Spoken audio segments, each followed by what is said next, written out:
Welcome along. If you're watching, I'm glad you found us. Stephanie Roche and Anya Gorman are with me to talk through Ireland's 1-0 defeat in Sweden. Before we hear what they thought of the performance, let's hear from the player of the match, Jessu, who's with Tony. And Jessu is the Sky Ireland player of the match. Congratulations to you, Jess. Gareth Maher presenting you with your award. And well deserved, but so unfortunate not to get something from that game. Yeah, gutting to concede a set piece because that's probably our main strength. Obviously, personally, I'm proud to get player of the match. It's the second player of the match now I've gotten, but 2 defeats, and I don't want to be receiving it through a defeat. I want to get a win, then I'll be happier. But yeah, it's gutting, it's heartbreaking. A point was within touching distance, though. You came off after 80. The goal was scored just on 84. There's only 6 minutes of normal time left. Yeah, that was the plan because I played 90 minutes 3 days ago, and I'm only coming back from my knee and stuff. But I felt good. Felt like I had a lot of energy near the end. But yeah, look, we're playing the 6th best in the world. But you saying holding off for a draw, but personally, I actually wanted to go for the win. I really felt it. But yeah, it's good. It's come away with nothing. How much of a learning curve is it for the likes of you? How much of an education has these couple of games been, and being in elite company in Group A? Yeah, no, I think a lot of people, are kind of getting on our back, which is fair because we're losing. But we are with the best teams in the world now. We're not playing against ranked 30th and onwards. We're with the best of the best, 2nd, 3rd and 6th in the world. But I do think we can compete with the likes of these teams. But yeah, look, we'll go in July now and put it against France and England. What about our shape tonight? It seemed to be more compact. It sort of helped us get a foothold in the game. Yeah, that's my first time playing on the same side with Katie, and I really enjoy playing more attacking than wing back. But look, I thought Aine done great changing the shape up, and like I said, I think we should have got more out of it. Just conceded a silly set piece. And yeah, had your traditional huddle at the end. What was the atmosphere like in the huddle? Just so disappointed, I'm sure. Yeah, to be honest, heartbreaking. Like I said, I actually did think we deserved more, but just those little moments, I think that makes a difference between us and the best in the world. And hopefully we can come back in the July camp and get 3 points from England and France. Well done on your performance and your award, and hard luck this evening. Thank you so much. Disappointing night for Ireland, but Jessu, Anya, was a real bright spark and has been since her return from injury. Yeah, absolutely. It's brilliant to see Jessu pick up the player of the match tonight. I think she was brilliant. She worked tirelessly. We were only commenting on her fitness levels throughout the game. Looked really sharp, technically really good in the ball, can link up the play, and obviously tactically astute as well. So yeah, it was great to see her high off the pitch, like she alluded to in her interview too. Steph, did you like that combination with her and Katie on the left? Yeah, look, we've kind of tried it the other way, haven't we, in the previous games, and it hasn't gone our way. I think it's very unfortunate for the girls tonight because they did defend really well. But yeah, Jessu definitely possesses that bit of spark, that bit of magic that you can make something happen higher up the pitch. So I'm sure that's where she wants to play too. So look, I think she had a really good game today, but as she said, it's disappointing to come away with nothing in the end. Yeah, bittersweet for her. And I know she mentioned it there in her interview that although Tony and us here in studio felt like for the last few minutes they were hanging on, but to hear her say that they wanted to go and get something out of the game was heartening almost, Anya. Yeah, definitely. It's great to see her enthusiasm and her belief, obviously, within the team. Obviously, the goal, I think, was a sucker punch. I think Sweden did struggle to get answers. They didn't look particularly good in the second half, and we're relieved with that the set piece went in at the end. Yeah, that was it, Steph. They didn't look at their best, and it almost felt like we could hang on, but it wasn't to be, and Sweden, they found a way. Yeah, look, we were actually talking about it in studio, and I think Sweden are kind of a more counter-attacking team, and we seen it when we played them last year as well. They struggle to break teams down at times, so they probably needed that little bit of luck from the corner. You can see the relief in them when it does go in as well, because they haven't played well in the second half. They didn't look like they really knew how to answer how Ireland were playing. And again, look, you can see as Eriksson, as that goes in off the back of her, off her back, she's running away. It's a difficult one, isn't it? Ponytail, maybe. Yeah, well, she's claiming it. I'd be claiming it too, to be fair. You're a centre forward, though. Yeah. But yeah, I think it's, again, as I said, it's a difficult one to take when you lose on a goal like that. But again, when you're playing against top opposition like that, it might take a jammy goal as such, but it's a difficult one to take, as I said. Yeah, do you think we could have done better with Courtney and the defending there, Anya? Yeah, look, I think you can see in Courtney's face when the goal goes in, she's really disappointed for it. There was a lot of bodies in her way. I'm not a goalkeeping expert. Sorry? Jacobson was getting on top of her. She You was could in on see top of her, before whether the she was referee. blocked to coming from collecting the ball or not. But yeah, it's just, I think it's a sucker punch really, isn't it? Because we stayed in the game for so long. The shape looked so good in the first half. We didn't have as many attacking moments. Like we say, that I don't think Sweden really impacted the game in the second half, and then to concede a goal like that is just, yeah, it's a bit demoralising at the end. But look, again, I think we'll just have to take the positives from it and try and move forward into the England game. Yeah, we competed with them for quite a long time. Let's hear now, though, what Aine Gleeson has to say. Eileen, I can only imagine how disappointed you are. It looked like there was a chance of getting your first points of the campaign. Yeah, I mean, incredibly disappointed, like you said, 84th minute, and you know, we conceded from the corner and the ball straight in, and I thought the girls put in a serious shift tonight. I did think we were hopefully going to get a points over the line tonight, and yeah, so it's a real blow to concede at that time, and then you're trying to chase in the last few minutes. I'm sure you were aware, obviously, from the first game against them, that was a tactic of theirs, you know, to try and disrupt Courtney during those corner kicks, and you obviously had to try and devise something to counteract that. We did, and we worked on it, and yeah, it went back in, so they were, you know, trying to shift Courtney that step forward, and yeah, they managed to do it. But I thought Courtney was fantastic tonight. I mean, there's 3 or 4 saves there that were world class, and yeah, that's, I mean, the way the game goes, and it's very, you know, unfortunate and disappointing. But I thought the girls put in a serious shift here tonight, 3 days after playing them, to get to the 84th minute. It's a real kick in the teeth at this point, yeah. And how much of that improved performance was the shape of the team? It was back four tonight. Was it a 4-2-3-1 or a 4-5-1? No, it's only at one point it was a 4-2-3-1 to begin with 2 sitters and then our 2 wide forwards then. So. But it worked for you though? Yes, it did, yeah. I mean, there was times we were severely overloaded on our left side, and we, you know, had to keep adjusting to that, and we knew they'd like to play down that right side. But I thought the girls, you know, for the most part handled it well and communicated and shifted and yeah, so the back four, but we tired legs. We saw Louise was tired. What was the story with Louise? What happened? Fatigue. You know, it's fatigue, and we saw that they were targeting her as well. They were getting that runs off her, but it was fatigue for Louise. So we had to make the shift, the change. Sorry. How much of a learning has this been, though, for particularly the younger players, the likes of Jessu, who got player of the match, against opposition like this, to show they can go toe to toe? It's huge. It's huge, and like you said, you've got Jess, you've got Abby coming on, you've got Jess Stapleton coming on, and then they're going toe to toe with the best in the world, and we didn't come away with that again, and we're like beyond disappointed about that. But it's a very transitional period for those young players coming in and then having to come up against the best of the world. So what an experience, but they're starting to develop and learn, and then the more we can get to stay in the game and then eventually get the points over is where we need to be. You mentioned fatigue, and maybe that was a factor in Katie McCabe's yellow card as well. That puts her out of the game against England. Yeah, I mean, in that moment we couldn't think about, you know, we're aware of it, but we can still only focus here. But yeah, fatigue, and but now we need to plan, obviously, without Katie, but it's football, and it's where we are, Tony. A cruel mistress.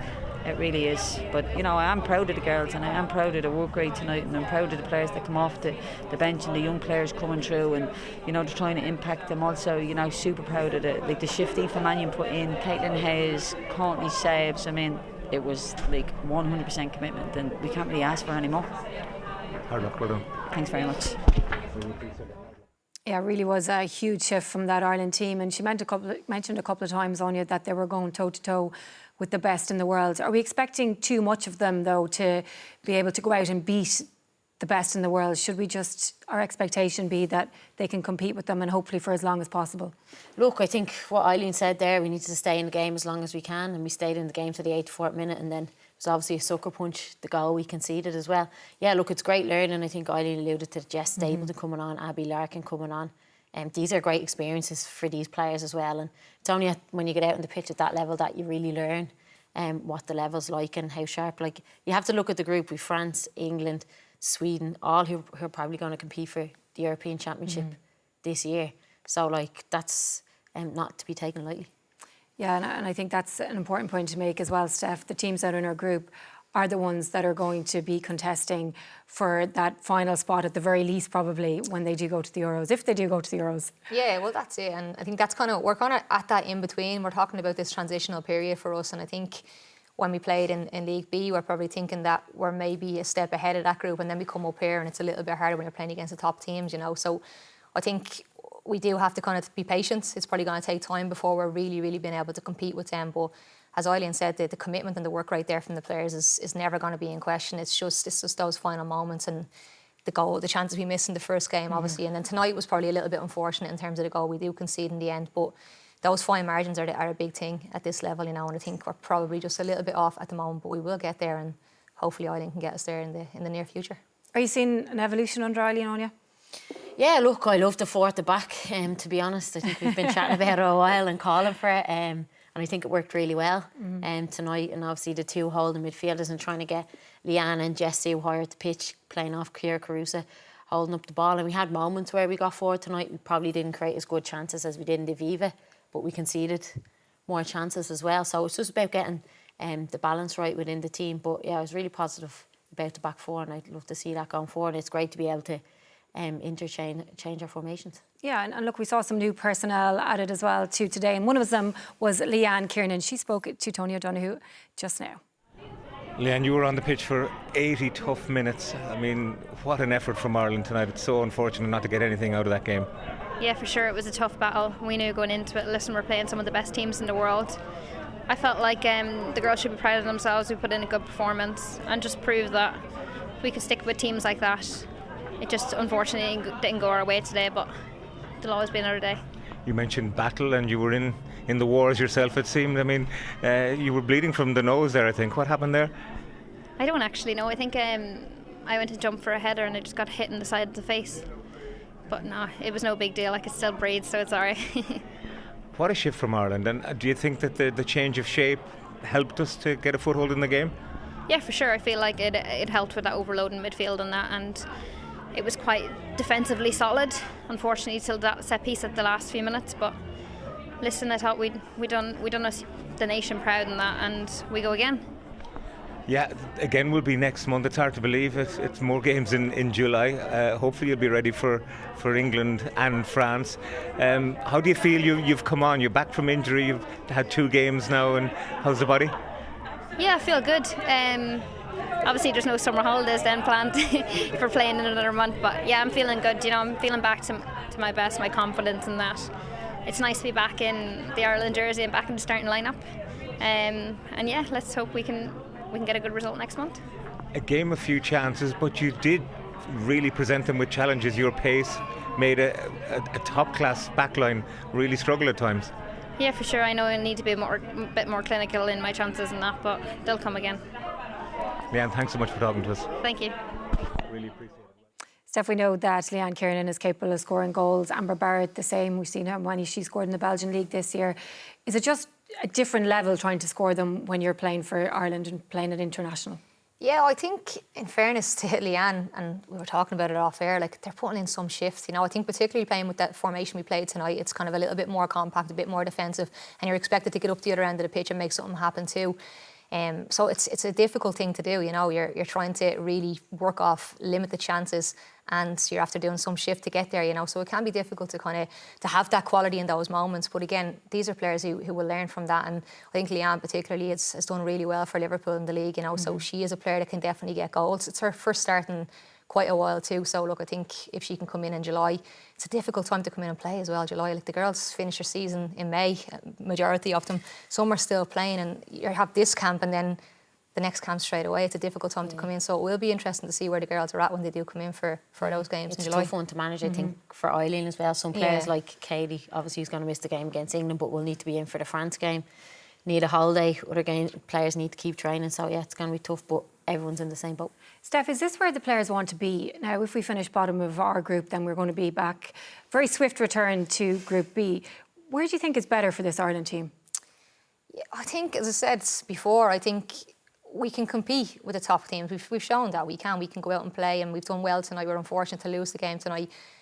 But I think we're kind of in that in-between period at the moment. I think we have got players who I think are capable, the likes of Katie, the likes of Leanne, who are playing at a really high level, and I think they can go and compete against these teams. But I still think it's a little bit early for some players. I think the transitional period is happening at the moment. I think our last campaign, we were kind of spoiled with all the goals we scored against some of the teams we played with. But I think we're almost that in between. You know, we're almost, I don't want to say too good for League B and maybe not quite there for League A, but I think the progression is happening, you know, and it's good to see that. But I think we're kind of in that in-between phase at the moment. Yeah, I think so as well. And Aine, just from the players' perspective, where do you think they want to play?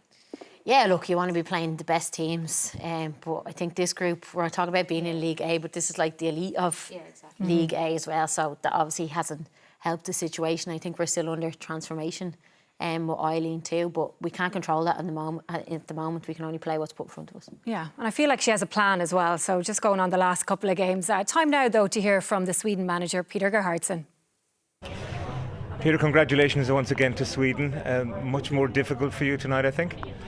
Yeah, absolutely. And now we know what kind of game it is.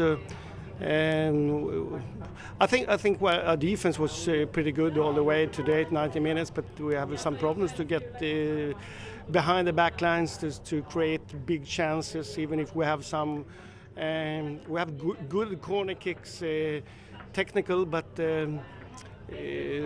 yeah.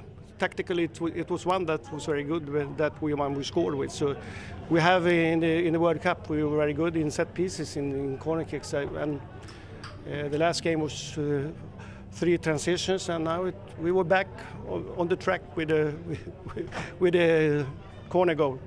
Katie McCabe scored directly from a corner in the World Cup, actually, against Canada. Did that go straight in, do you think, or is Magda Eriksson claiming it? Yeah, exactly. Yeah.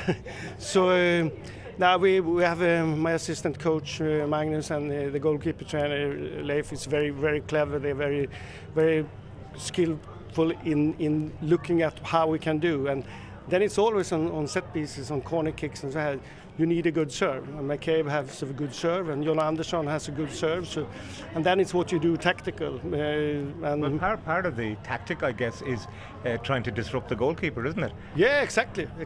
So it could be different things that you can do, and that's the part of the game that's more structured. You can say that it's the other game outside is more creativity, and you have to find solutions. But the set pieces are more structured. You know, open what the other team do and what you can do to do other things. So I think it's one thing that we are good on, and today it was very important, naturally, because we need it. You predicted a change of shape for Ireland before the game. Were you surprised at how they approached it? No, we know that. I said it before, that it's open, that you can see that the teams, and I think that mostly for national team, because you don't have so much time, so maybe the formation is not so important. So you need your best players, and you can create a tactical thing. So I'm not surprised that they did, but I didn't know before, and so it takes some minutes when you see the formation. But the important thing that you know the players on the pitch. This will be an important learning, I think, though, for Ireland to be in the company of Sweden and England and France. The players can surely only just grow from this. Yeah, exactly. And I think just playing like this, I think it's very good, because you have to learn. You learn when you play against better teams, and you learn when you play. Even if you lose a game, sometimes you can say you don't lose, you learn. Sometimes when you win, you don't take it serious because you think everything was good. So it's an important thing that sometimes it's easy to analyze when you go and I think during these years Ireland has grown as a team, and I think so if you talk about development, you need you need players in good teams. So that's one thing. When you look at Sweden, we have Lina Rolf in Barcelona. We have 5-6 players who play in very top club. We also have players who play in not in lower divisions, but they play in clubs. if the players are good, they're going to have a good education in better clubs. So. Well, you've got your 3 points, the most important thing from your point of view, so the very best of luck to you, and hope you can get one of those automatic qualifying places. Thank you, and good luck to Ireland also against England and France. Thank you, Peter. Big good luck. Hope we do you a favour. I think he definitely has some learnings of his own that he's going to be taking away from these 2 games against Ireland. But Steph, what's Eileen and the team going to take away from these games? Yeah, I think obviously in the first game we can learn that we can create chances against good opposition when we go at them, but it's then how organised we are behind the ball that we don't, I suppose, lose the run of ourselves, that we can keep our units tight and organised. And I think we went into this game tonight and showed that we can play in different formations, and then it's just that small lapse in concentration, and you can see it from a set piece. We have 2 huge games to come just in terms of the opposition. We know that when it comes to seeding, that results, goals conceded, every point matters, every goal you scored matters, every goal you concede matters as well, Steph. Yeah, I think a lot of us probably came into this campaign thinking we have a playoff, let's just go and see what we can do against the top teams. But I think now we do have to concentrate on making sure that we're not going out and losing by too many goals. Obviously, the seeding can come down to that. You might get you can't get seeded if you have the lowest number of points or more goals conceded, should I say. So that's going to be a big factor in the next 2 games. I think tonight how we approached it is probably similar to how we will approach the next games. But again, I think it's a difficult one, because I think if we approach it like this, in that way we play, it's a difficult one when you concede first, because particularly late on in the game, you've used all your energy defending, so you don't really have an option then to go and get a goal. Whereas in the 3-5-2, I know you're a big fan of the back 4, at least we have options of maybe getting a goal. It's a difficult one. It is a catch-22 to a certain extent. But I think then in the game in the Aviva that we got a bit caught, only having the 3 in midfield and the 2 up top. Yeah, we got caught out defensively. Isolated us on that right-hand side, particularly because they were smart about how they went about their business. Yeah. We're going to have no Katie for the England game though, Anya.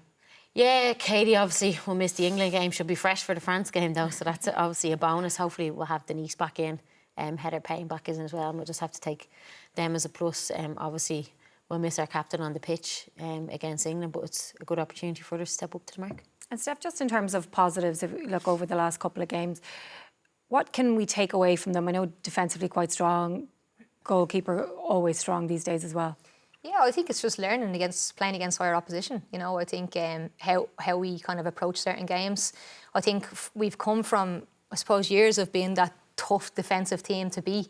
And I think Aine, in fairness here, was trying to bring us forward a little bit in terms of trying to create more chances, try to get goals and stuff like that. And I think it's just getting that right balance, you know. And I think the first 3 games were a real learning curve for that, in terms of we maybe, as Anya said, went gung-ho sometimes too much and leaving gaps everywhere. So I think it's just about getting that balance right. And I think these games will definitely benefit us when we do get to hopefully the playoff and then hopefully to the Euros, you know, because I think at the World Cup at times, we obviously played in that World Cup qualifying campaign and done really well to get to the World Cup. We also had a lot of luck and we played a similar style of football in the World Cup and just looked like we couldn't get a win, you know. So I think these games will maybe give us that little push to maybe go and try and play against top opposition and maybe get a result, you know. Yeah, I think it's about making small steps, isn't it? Just small steps forward. If you can press, can we start reading triggers? Can we have moments where you press, moments where we go high, but then moments where we might have to concede possession and stay compact, and it then comes down to that decision making, and you have to change your mindset for that too.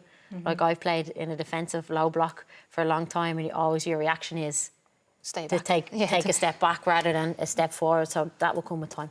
Okay, well, I think when Steph said the word balance there, it's probably a good approach for these next couple of games. Well, that's where we're going to leave it. Thanks for joining us, and I hope we'll see you again on July 12th for Ireland's trip to Crowe Road to face England. Say